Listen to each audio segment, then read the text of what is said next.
তুমি কি কিনেছো?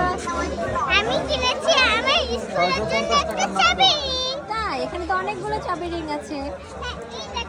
এইটা আবার কম দাম। এগুলা কিনতে পারবে। এটা হচ্ছে বাণিজ্য মেলা। সবগুলো কিনতে ইচ্ছে করছে, তোমার ইচ্ছে করছে না? না, বাট এগুলা তো অন্য মানুষরাও নিবে। আচ্ছা ঠিক আছে, তোমারটা অনেক সুন্দর হয়েছে, দেখি তোমারটা দেখাও। অনেক সুন্দর চাবি রিং কিনেছে ইয়াশা।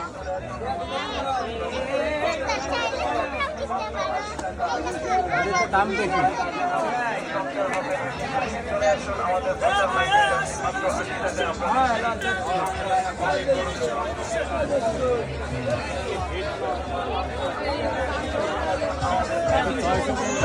দেখাও তো।